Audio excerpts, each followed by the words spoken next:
Украинцев будут вакцинировать спутником 5. Первый бунт против убийственной политики Киева. Харьковская компания «Биолек» обратилась в Министерство здравоохранения Украины с заявлением о госрегистрации вакцины от коронавируса «Спутник-5».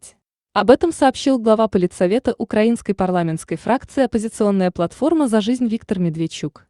По его словам, после переговоров с президентом РФ Владимиром Путиным Украина получит уникальную возможность самостоятельно производить вакцину.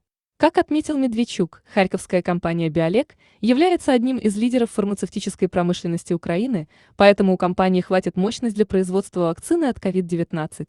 Он уточнил, что разработчик русской вакцины «Спутник-5» дал разрешение на трансфер технологии и передачу украинскому предприятию клеточной линии для производства вакцины. В случае получения разрешения производства вакцины можно организовать в срок от 3 до 6 месяцев. В результате переговоров с президентом РФ Владимиром Путиным, руководителем Российского фонда прямых инвестиций Кириллом Дмитриевым и директором НИЦом имени Гамалей Александром Гинзбургом, Украина получит уникальную возможность самостоятельно производить вакцину от коронавируса уже в начале 2021 года, подчеркнул Медведчук.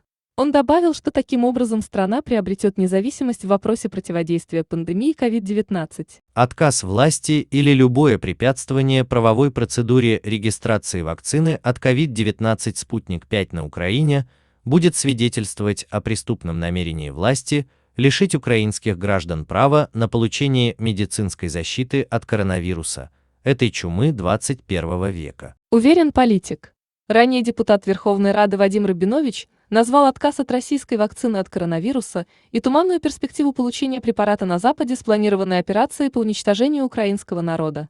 Между тем, президент России Владимир Путин допускал возможность поставок вакцины Киеву. Глава государства уточнил, что для этого необходим как минимум запрос властей страны. Президент Украины Владимир Зеленский торопиться при этом не стал, призвав людей ждать вакцину, которую пообещал Евросоюз. В Минздраве Украины отметили, что о закупке вакцины из России до завершения 3-й стадии клинических испытаний говорить рано. Спасибо за просмотр. Подписывайтесь на канал, если хотите. Спонсируйте, ставьте лайки. Или дизлайки. И обязательно комментируйте. С вами были роботы Яндекса. Ермин. Алена, Филипп. и Оксана, А также вся команда делового мира.